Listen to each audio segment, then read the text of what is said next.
height of its popularity, Chippendale's exotic male dance troupe played to sell out crowds.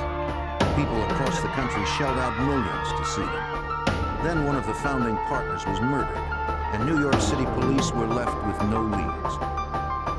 When a suspect finally did emerge, the chase would take the FBI to another continent in the hopes of solving the backstage murder.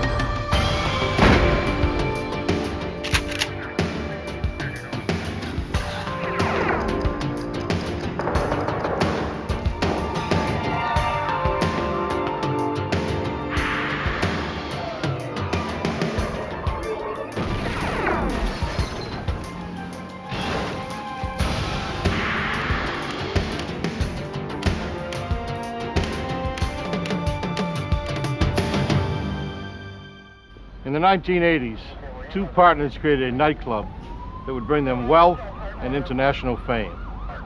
The male strip club phenomenon promised female patrons fun and excitement, but the bright lights hid a dark side. I'm Jim Kallstrom, former head of the FBI's New York office.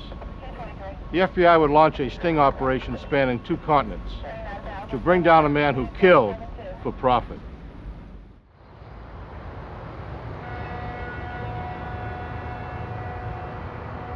New York City is famous for its show business tradition. Within a 4-block radius of Times Square, hundreds of offices are rented by producers looking for their next hit. One such place was on the 15th floor of a building on West 40th Street. In 1987, it was home to Unicorn Productions. Nick DeNoia was its founder and president. Curiously, the 5-time Emmy Award-winning children's television producer became best known as the producer and vice president of Chippendales, the exotic male dancers. On April 7th, 1987, he was gunned down. Nick. A colleague heard the shot.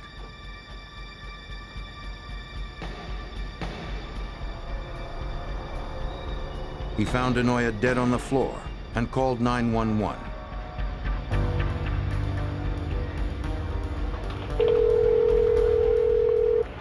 May I help you? Oh, yes. A man has just been shot in my office. Hold on, please. I have to connect you with the ambulance service. Oh, please. Certainly.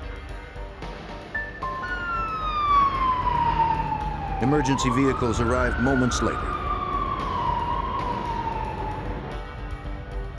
NYPD crime technicians gathered evidence. They recovered a shell casing from a 9mm automatic weapon. DeNoia's colleague told homicide detective Michael Geddes that a strange man had entered the office just prior to the shooting. He said maybe about a half hour ago, or 45 minutes ago, somebody came into the office and said to him, "Are you Nick?" And he said, "No, Nick is in the other office, and he's busy right now." Without looking up from his work, the associate pointed the man to DeNoia's office. He never saw the stranger's face. The witness told detectives that moments later, he noticed the same man in the bathroom. While he was in the bathroom, he heard this guy leaving the bathroom, and a couple of seconds later, he heard the door to his office open up. And then he heard a gunshot. The last sound the witness heard was the exit door to the stairwell swing open, then close. Detective Geddes traced the killer's path, hoping to find something along the way that would point to his identity. I took down the route that I thought that the shooter might have taken to see if there was any evidence or anything.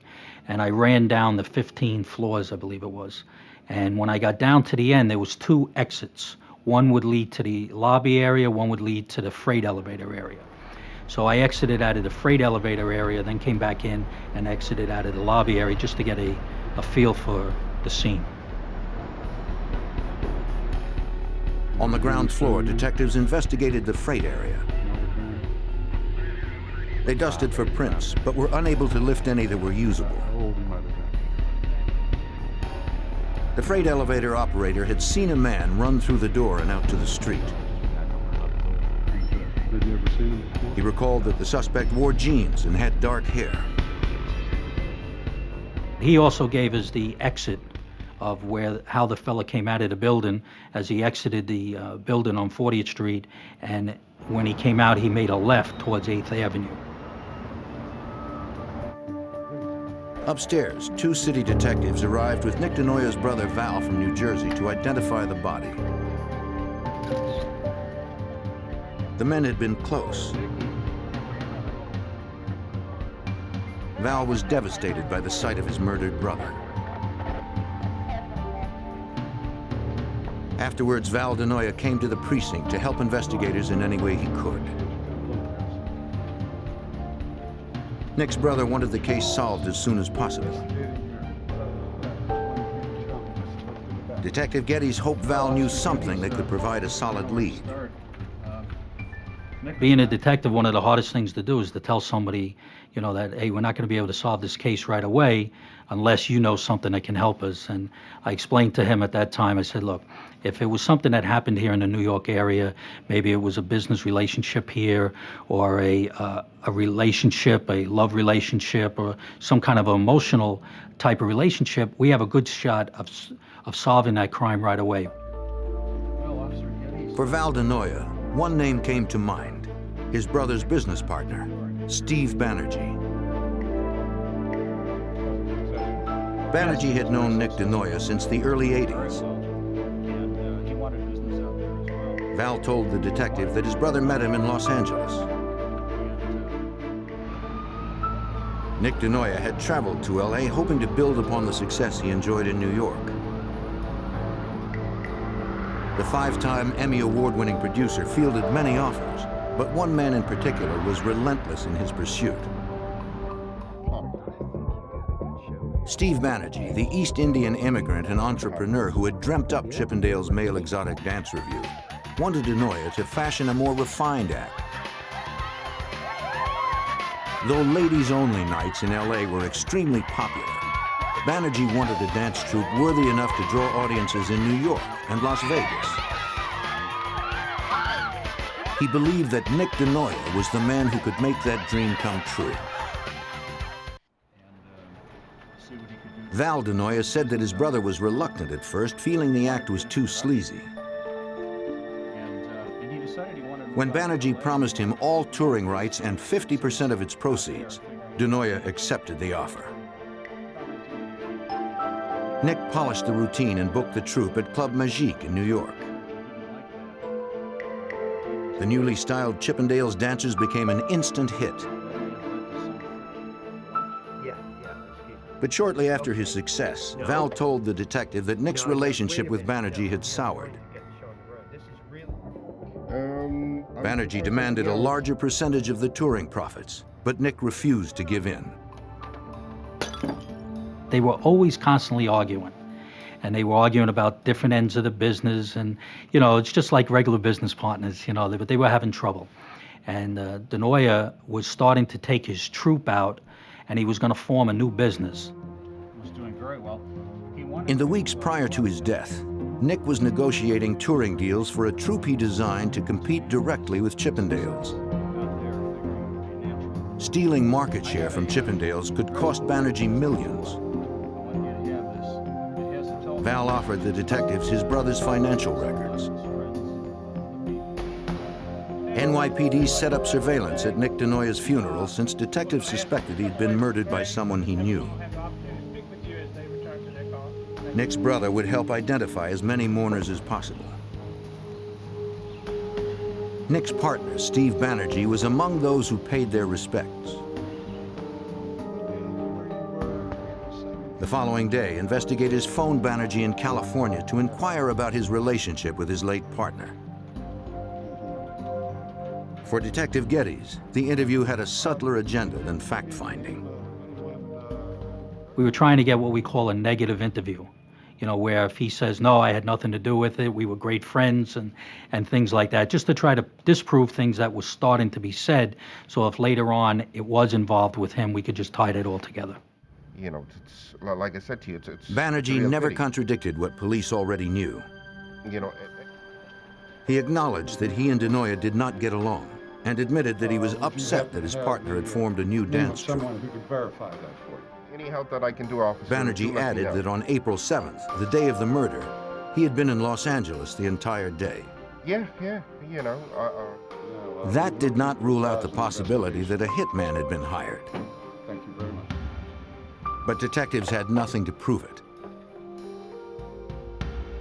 The DeNoia family offered a substantial reward for anyone who came forward with information.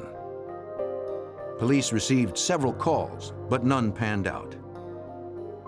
We always felt this fellow, Steve Banerjee, had something to do with it, but nobody could really give us any concrete evidence or even steer us in the direction of where we could tie anybody into what happened. Lacking any other leads, the freight elevator operator from DeNoia's building provided his description of the man he saw run from the stairwell. Though he had seen him only briefly, police hoped it would be enough to prompt someone else's memory. Pretty much. Police canvassed the lobby of DeNoia's office building well into the evening. They asked everyone who worked there if they recognized the sketch. None did. The killer had apparently vanished in the middle of a workday amongst millions of New York City commuters. Well, basically, the investigation just, it kind of hit a brick wall. And we really weren't going anywhere with it.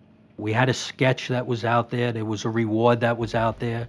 There was we even put it on television, trying to get some assistance, figuring if the person that did this was from another state, that somebody would give us the information.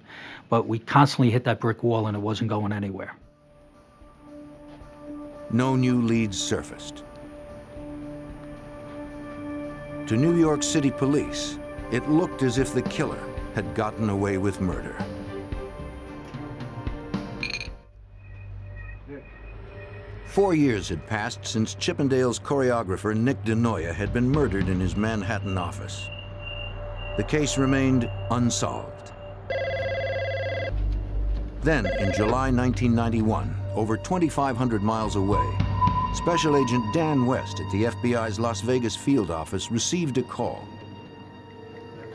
It was from a man who claimed he had been hired to kill 2 people for $25,000.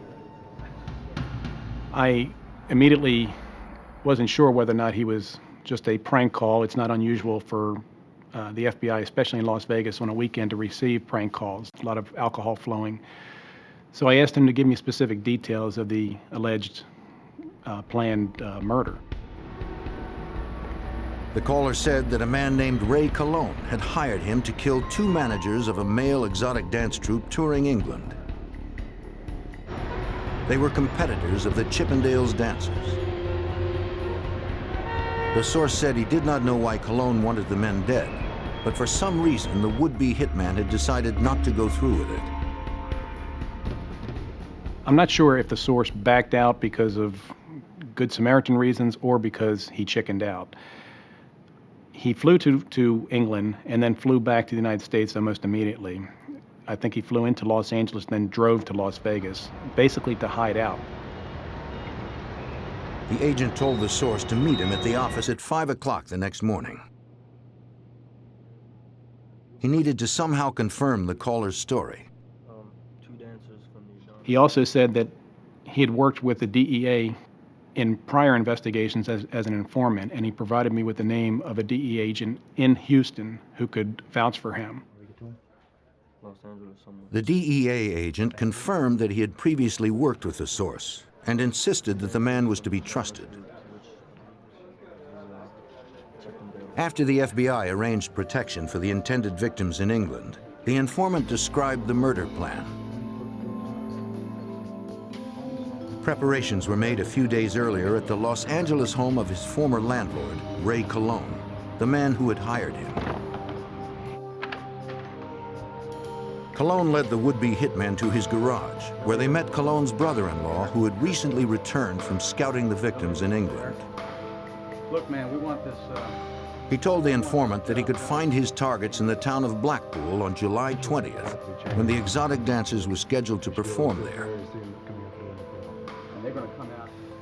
Because of England's strict gun laws, smuggling a gun in was out of the question. Instead, Cologne instructed the hitman to kill his victims by fatal injection. He mixed a dose of cyanide powder into a small vial. They figured it could be smuggled past customs in a bottle of eye drops. The agent needed something more solid than the statement of one informant to bring in Ray Cologne. He consented to get Cologne on tape.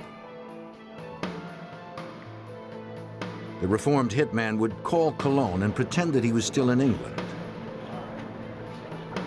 What we were trying to get from the telephone conversations was strong evidence that Cologne was a part of the plan to kill the two intended victims, if not the organizer of the plan. We had the information from the source, but we had to verify that through the tape conversations.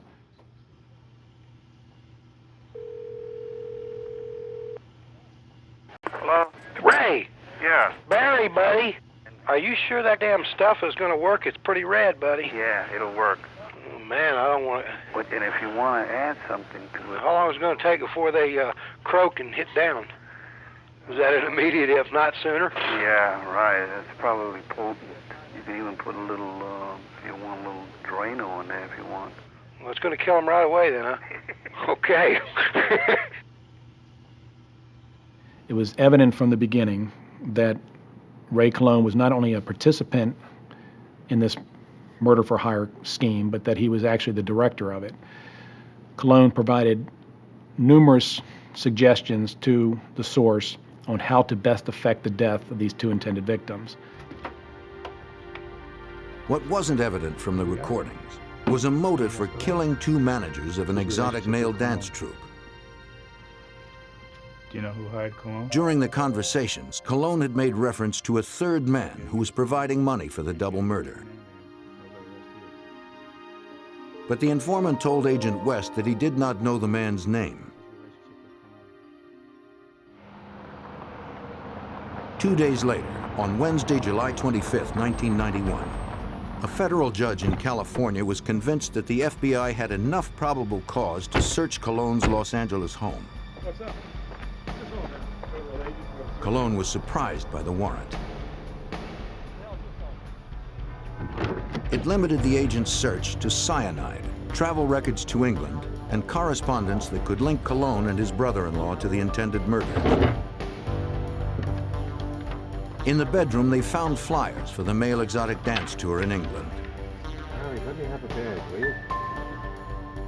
They also found 2 handguns in a drawer. Records indicated they had been legally purchased by Ray Cologne. And since the warrant didn't specify weapons, the guns were not seized. In the garage, agents did find something the warrant had specified. A bag filled with cyanide. It corroborated their informant's story.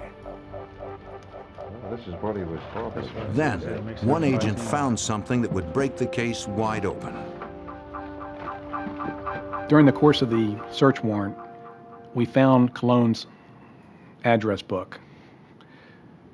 Special Agent Andy Stefanik from the Los Angeles office was going through that book, and he noticed the name of Steve Banerjee.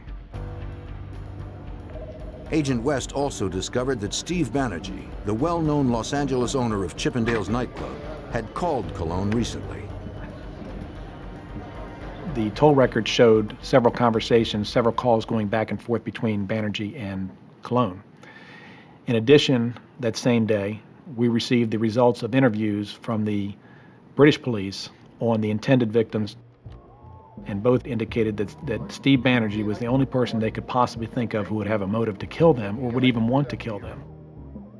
The 2 managers of the rival male dance troupe believed that Banerjee wanted them dead to stop them from competing with Chippendales.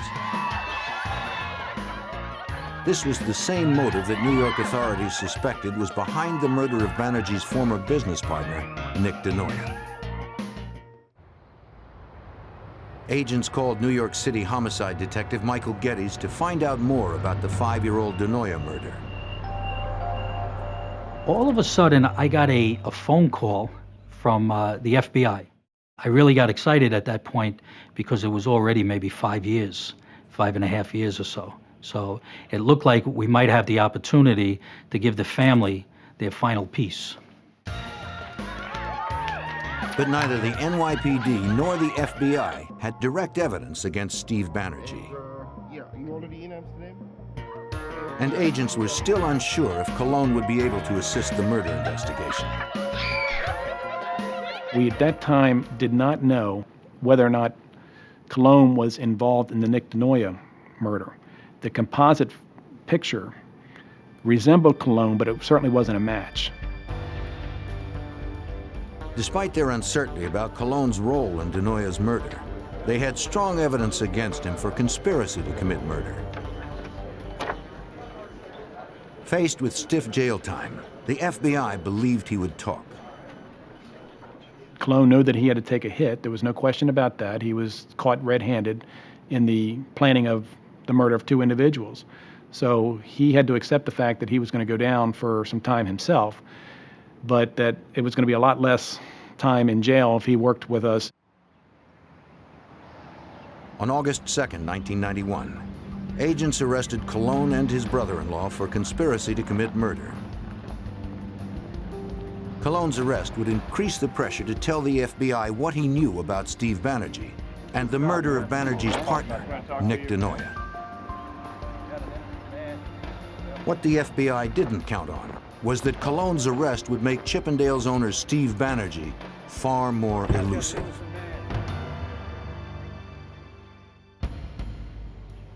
In August 1991, the FBI arrested Ray Cologne and his brother-in-law in Los Angeles for conspiracy to commit murder. Their 2 targets, who escaped unharmed, were managers of a male exotic dance troupe touring England. Agents believed that a 3rd man, Steve Banerjee, creator of Chippendales, had hired them to kill the men. Watch your head.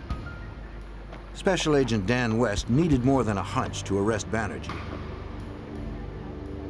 He hoped that Ray Cologne would provide something more solid.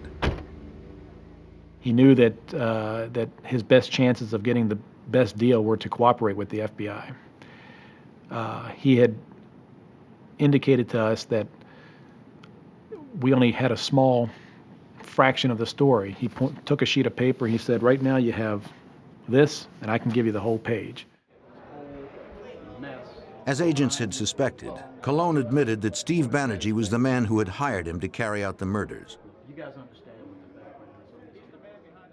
He also told agents that the wealthy Chippendales club owner had ordered the murder of his partner, Nick DeNoia, in New York 5 years before.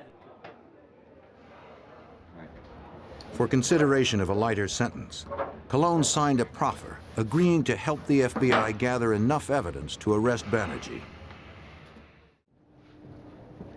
Special Agent Scott Garriola from the FBI's Los Angeles field office learned that Cologne's association with Banerjee had begun by chance over a decade earlier. Cologne had lived and managed an apartment building on the same street where Chippendale's Los Angeles club was. And by being so close in proximity, he would frequent the bar and over the course of time became close friends with Banerjee. Cologne explained that his friend Steve Banerjee had immigrated to the U.S. from India in the early 70s. In 1973, the future millionaire opened a gas station north of the Los Angeles airport. He used the profits to purchase a failing West Los Angeles bar, and by 1976 had turned it into the nightclub that became famous as Chippendales. By then, Cologne had parlayed his friendship with Banerjee into employment. The out-of-work musician was happy to perform any job that Banerjee needed done. Right off the street. One service Cologne provided was arson. Banerjee wanted his competitors eliminated. Colon confided that Banerjee directed him to burn down nearby competition. A disco in Santa Monica was the first target in 1979. 5 years later, Colon torched another club. Neither arson attempt had been successful, and the clubs remained open. Banerjee didn't limit his targets to buildings. According to Colon, Banerjee also ordered him to hire a hitman to kill his partner, Nick DeNoia. Colon added that DeNoia had successfully sued Banerjee to prevent him from touring a second Chippendales dance troupe. The lawsuit, combined with costly merchandising overruns, forced Banerjee to file for bankruptcy. As instructed, Colon hired a hitman 3 months earlier. He claimed he remembered only the man's first name, which was Louis. On the day of the murder, Colon and Louis flew in from LA, rented a car, and drove into Manhattan. Colon waited on the street with the engine running until Louis returned from shooting DeNoia. The following night, Colon was back in Los Angeles. In Chippendale's parking lot, Banerjee paid Colon $12,000 cash, the balance of the original $25,000 fee. Colon's story was good, but it was only hearsay from a suspected conspirator. He might say anything to serve less jail time. Special Agent Garriola first needed to verify the facts Colon had presented. At this point, all we had was somebody in prison telling us, well, it wasn't me, it was somebody else who was behind it. Your initial plan is to corroborate as much as possible what he's telling you.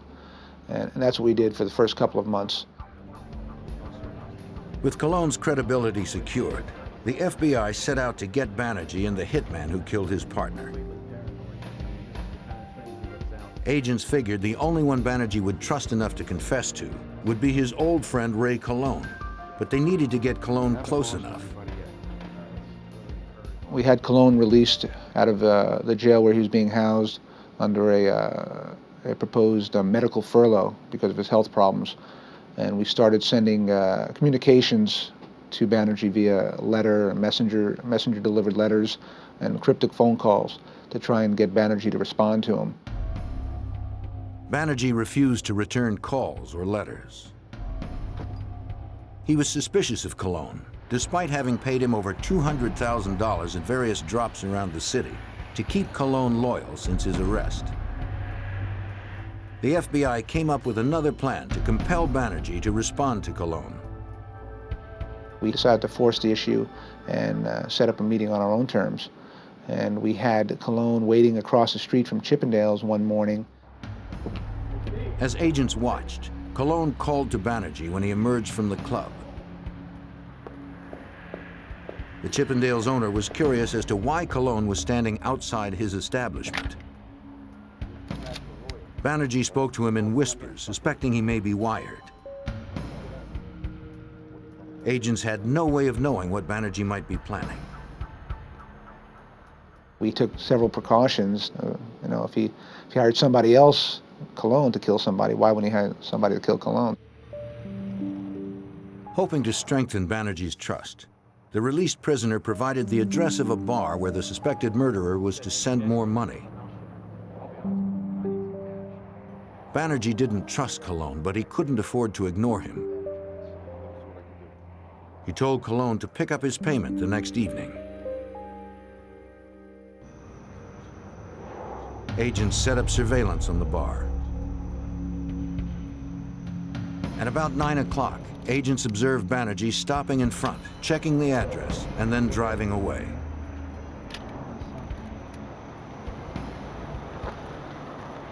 A short time later, a messenger delivered a package. Agents retrieved it from inside. When we contacted the messenger company, that had sent the package. The pickup location where the package was received from was a bakery that was right next door to the building where the Chippendales dancers were practicing and rehearsing. Back in the FBI offices, agents opened the package, not knowing what might be inside.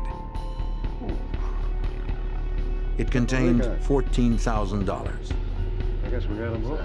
The payoff meant that Banerjee would continue to keep Ray Colon close to him. But agents didn't know if Banerjee would talk, or if the hitman, known only as Louis, would ever be found.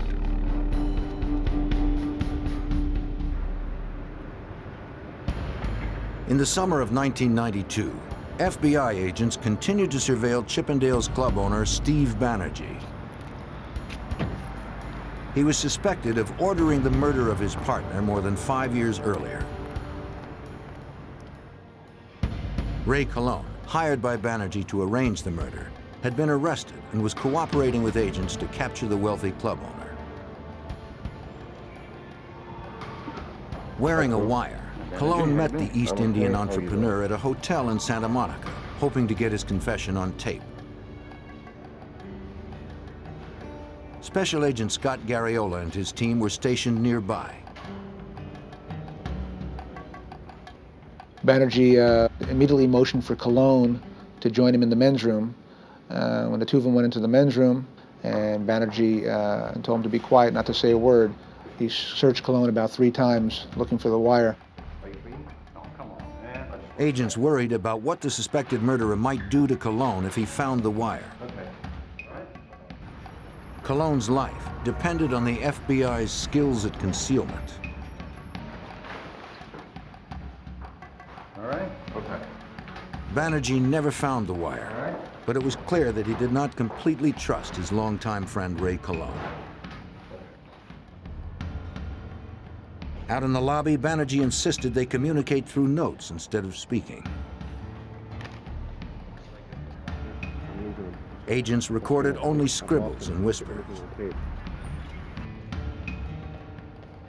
Banerjee wanted to know how much Colon had told the FBI and what they knew about, quote, the deed. Colon knew the deed referred to the murder of Banerjee's partner. The former musician denied that he had said anything to federal agents.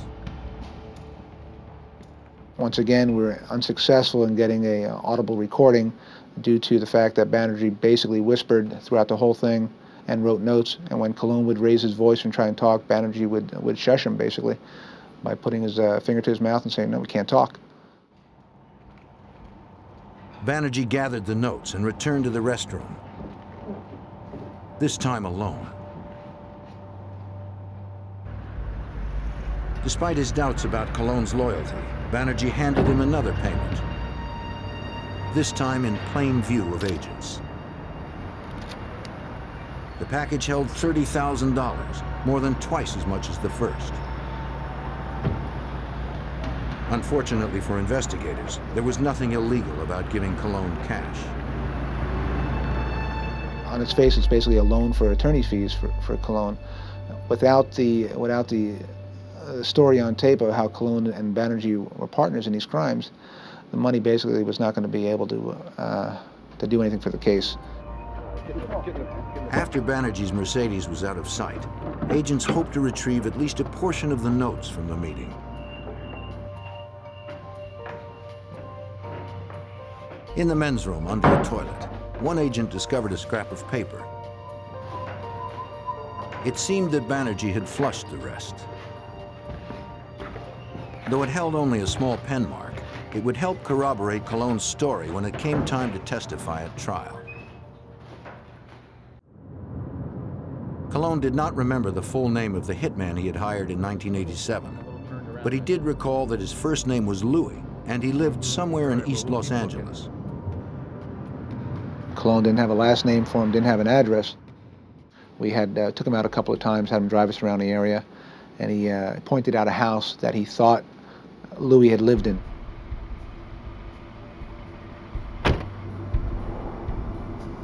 Colon's memory proved correct. The woman who answered the door was Louis's mother. Since she did not know Cologne, she refused to tell him where her son was. Cologne told her that he wanted to provide work for him and handed her his card. In a few days, Cologne received a call. Unfortunately, what we came across was Louis' brother, Andy, and we had to establish a relationship with Andy to try and find out where Louis was. So we had Cologne talking to Andy about various things. He needed to hire Louis back for a job, same job he had completed a few years prior. After about a month, Andy finally told Cologne that he could find his brother, Roberto Rivera Lopez, in Los Angeles' county prison. Rivera, whose nickname was Louis, was serving time for possession of narcotics and would be out of jail in a few months. As a heroin junkie, he would need fast cash after his release and wanted to know more about Cologne's offer. Cologne laid the groundwork once again for this new job that he wanted Rivera to help him with. And the plan that we had set in motion was that there was a witness to the homicide in 1987, and that Louis needed to go back and take care of that witness. Near the end of 1992, Cologne met with the hitman for the first time in 5 years. With their conversation being monitored, the FBI informant slowly drew Louis Rivera in, detailing a new murder plot. If the FBI ever hoped to get the hitman confessing on tape, it had to be now. His release date on the charge he was incarcerated for was, I believe, January 17th of '93. We were running up against the clock. And one of our concerns was that we had laid the groundwork for Cologne and Rivera, that when Rivera got out, he was supposed to contact Cologne to go and kill this witness. Agents' worries were laid to rest. On Christmas Eve 1992, Rivera described his role in the murder of Nick DeNoia. At 3:30 p.m. on April 7th, 1987, Louis arrived on the 15th floor of DeNoia's building disguised as a messenger. The place was empty except for one man in the outer office.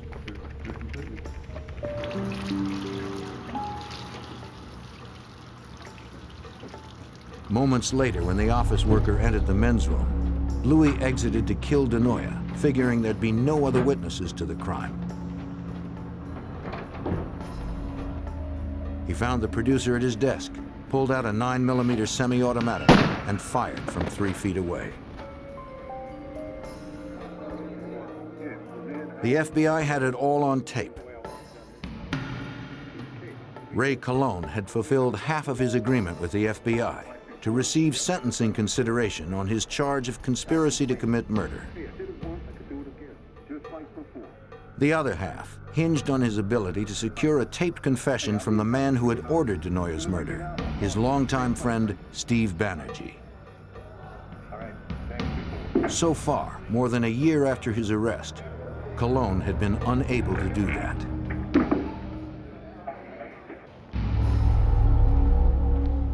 By January 1993, the FBI's cooperating witness, Ray Cologne, had been unable to convince murder suspect Steve Banerjee to discuss aloud the crimes they had planned together. They had met several times, but Banerjee had been too paranoid or too clever to be recorded.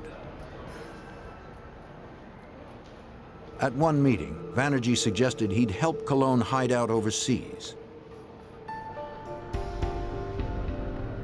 Special Agent Scott Garriola and his team used Banerjee's suggestion to form a new plan.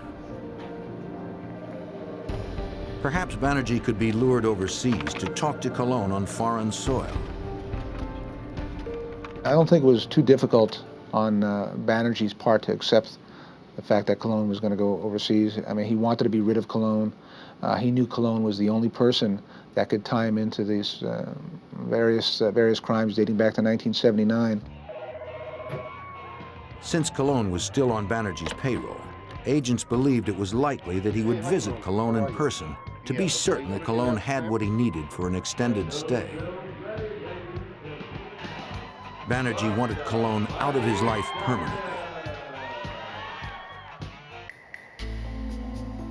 The FBI selected Rome as their destination, since Italy's laws and police force are well adapted to surveillance investigations. Agents made extensive preparations before they arrived. We acquired a phony United States passport for Cologne in an alias name, which you would expect someone who's on the run, a fugitive in another country, to have some kind of phony documentation. So we acquired that. We also entered Cologne into the nationwide crime computer as a fugitive. So in the event Banerjee had some kind of private investigator or someone check the computer, it would show that there was a warrant out for Cologne's arrest because he was now a fugitive.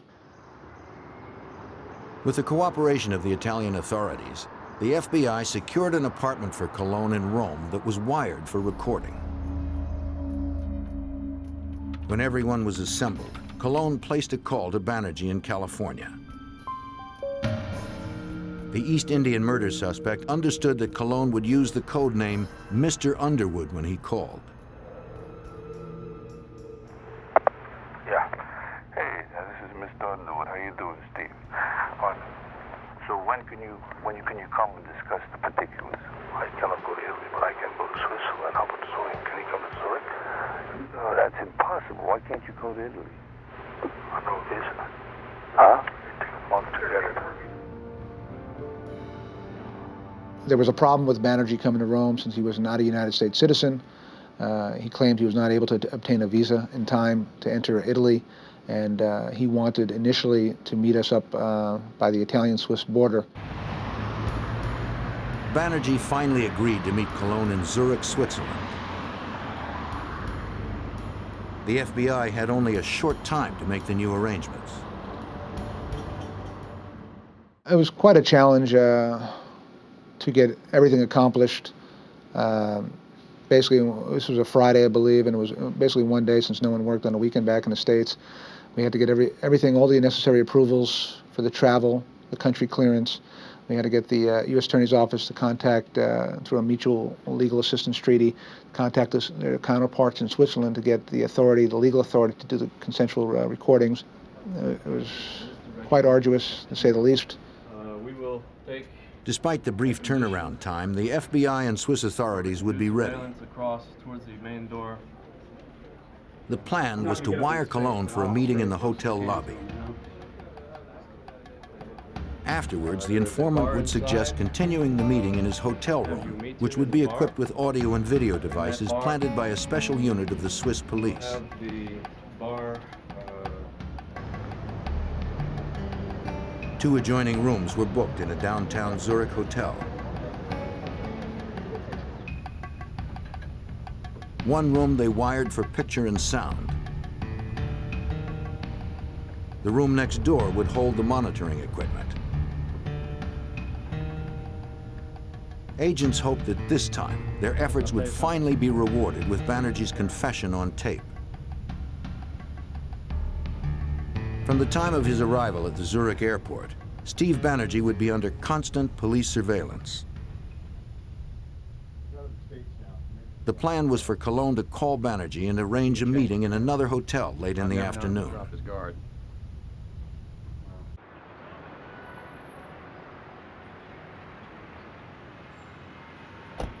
As planned, Banerjee arrived first. Undercover agents and Swiss police were stationed throughout the hotel dressed as staff. He waited in the bar where he was expecting Cologne's call.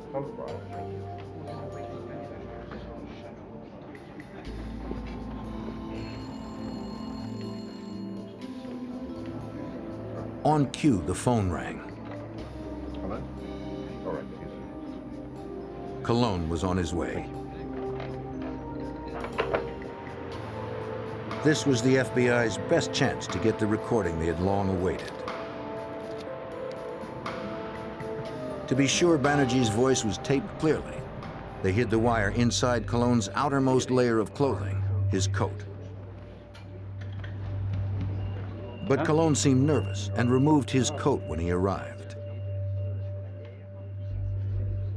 As a result, investigators could no longer hear the conversation. Years of pursuit hung in the balance. It seemed unlikely that Banerjee would agree to meet Cologne again anytime soon. We had ourselves a major problem. So what I initially did was, since I was monitoring the conversation from the outside, I went into the doorway of the restaurant, and hopefully in Cologne's line of eyesight, and I took my jacket off a couple of times, hoping he would get the idea to put his jacket on. Nobody's going to come back in. Okay. The receptionist. But the agent couldn't get Cologne's attention. Her testimony isn't going anywhere. Uh-huh. The informant was apparently too nervous to look anywhere except directly at Banerjee.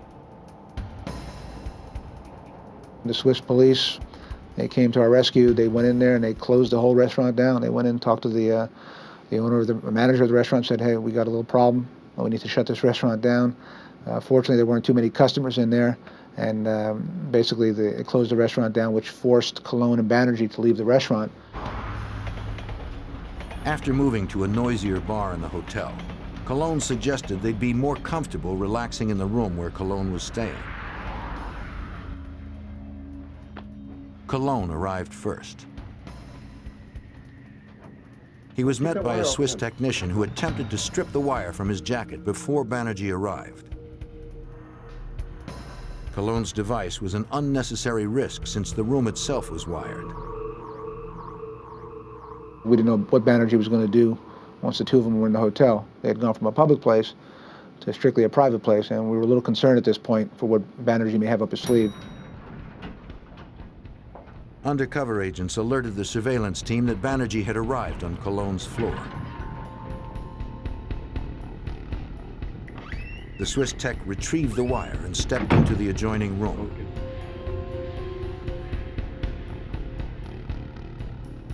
Cologne barely had time to pour himself a drink before there was a knock on the door.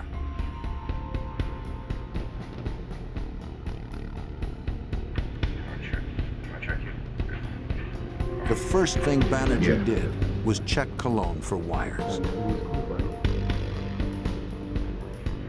He found none and began to relax. Cologne poured him a drink. Okay. Then his old friend opened up. In broad daylight, not something to happen. Banerjee felt comfortable enough to talk about murdering his partner. He mentioned the $25,000 he paid to commission the deed. He also made comments about the men in England that he ordered killed. He even talked to Cologne about the arsons he had paid for back in 1979. After 5.5 years and 6,000 miles from the crime scene, the FBI's perseverance had finally paid off. At last, they had it all on tape, and Cologne earned himself an early parole. That was the coup de grace right there. That was it. We got exactly what we needed. We pretty much corroborated Cologne, down to every I, dotted I, and every T that Cologne had told us. On September 2nd, 1993, outside his Chippendales Club in Los Angeles, Steve Banerjee was arrested for racketeering and first-degree murder. Facing life in prison, Banerjee's defense team offered the state's attorneys terms for an agreement. Banerjee would plead guilty to the charges and forfeit his interest in Chippendales for consideration in sentencing. New York State accepted, suggesting 26 years in a maximum security facility. But to Banerjee, the punishment was too severe. On the day of his sentencing in October 1994, he was found hanged in his cell. Michael Geddes, the New York City detective who investigated Nick DeNoia's murder 6 years earlier, was glad to see the case closed. Ever since Steve Banerjee was arrested and Cologne confessed, what happened is I saw that Val DeNoia, the brother, and his wife actually change. You could see the peace in their face. You could see the smile coming back into their life. Steve Banerjee had immigrated to the United States to fulfill his dreams of success. Blinded by his pursuit, he confused power and the accumulation of wealth with the American dream.